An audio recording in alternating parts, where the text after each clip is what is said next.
Have you ever had a dream or goal that you wanted to accomplish, but there were obstacles standing in your way? Have you ever wanted something so bad you just didn't have the support to keep you going? Well, I've encountered all those things, and I wanted to share my story on how I became a licensed cosmetologist. This is something that I've been wanting to do as a little girl, and I used to tell my mom I wanted to be an anchor woman on TV telling the news, and I wanted to be a teacher. But as growing up, the way I acted in school and seeing some of the other students and what teachers go through, and then as I got older, I see how much they get paid for all of the things that they do. I said, nah, that's okay. I don't want to be a teacher. And as far as being an anchor woman, I thought that's what I was seeing. I kept having a vision, but it was God letting me know that he would call me to ministry, and I wasn't aware of that. So an anchor woman has a script that she has to go by, and they tell her what to say. But I'm thankful God called me to do his work so I could just speak with thus saith the Lord and be a blessing to the people. But last year when I started going to cosmetology school, it was because God made a way. He opened many doors, and it was just so clear to me that I needed to go. And also because of my wonderful husband that is always a positive voice in my life and a strong, strong arm.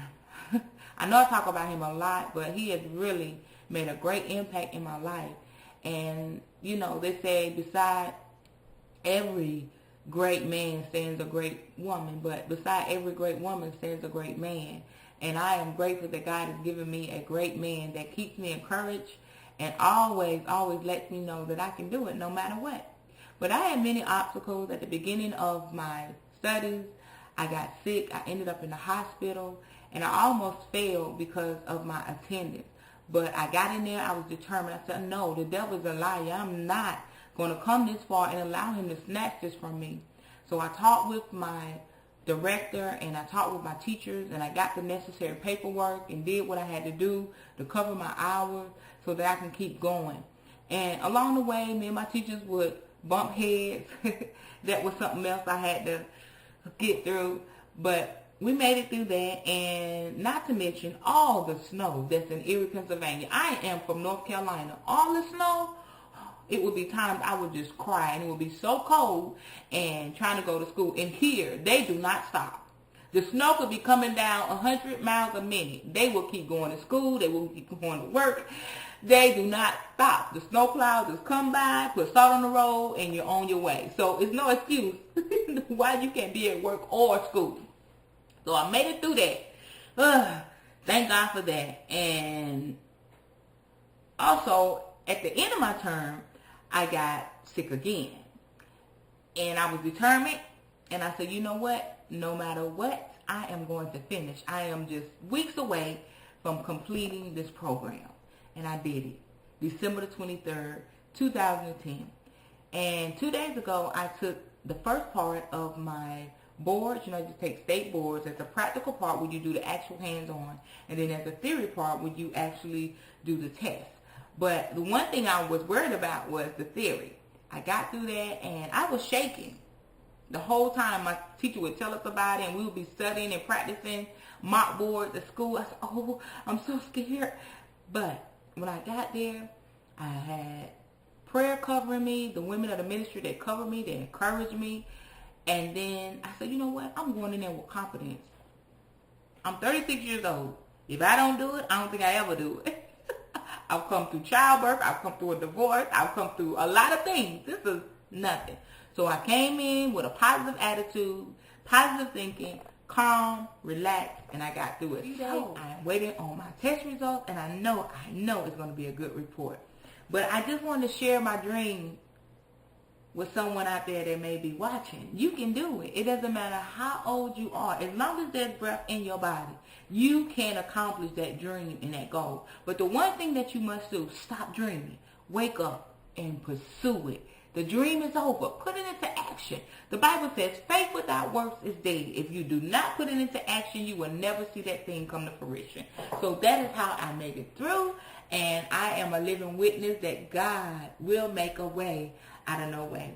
And to let you know that I really did it, this is my certificate of completion for the cosmetology operator program all of my studies that I had to take. We just don't go in there and just work on a mannequin all day, y'all. That's not how it works. We have to work in our books. We have to take tests. We have to know what we're doing. And my term was 6 weeks each. All of these different classes. Salon success, sculpture, texture, cosmetology fundamentals, color, hair design. I got you covered. I know how to do all that. A student all the way. I wasn't playing. I had to get those A's. And I got a lot more of these, but these are the ones that I have on hand now. I had a certificate of appreciation for most likely to take a client. You know, that's just showing that you really want this thing.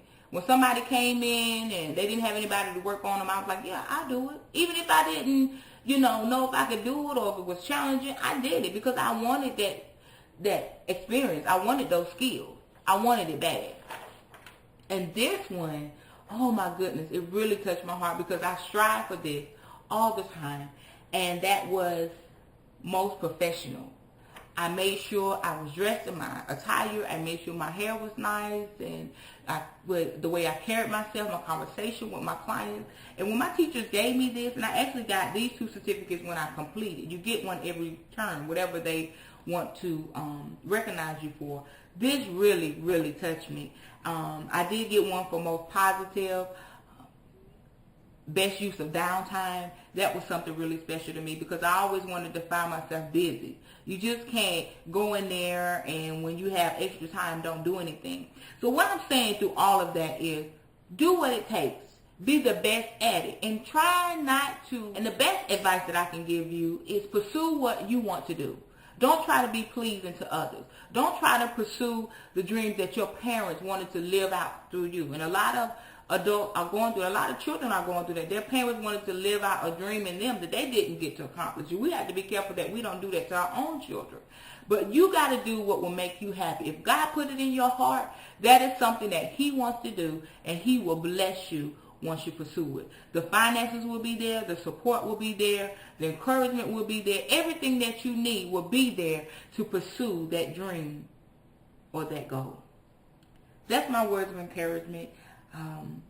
March 28th, I take my theory, and that will be the conclusion of what I will need to be an official licensed cosmetologist, and I am going all the way. And I pray whatever your dream or your goal is, that you will take this advice and run with it. God bless you. Thank you for watching. And remember, wake up, stop dreaming, pursue your goals and your dreams.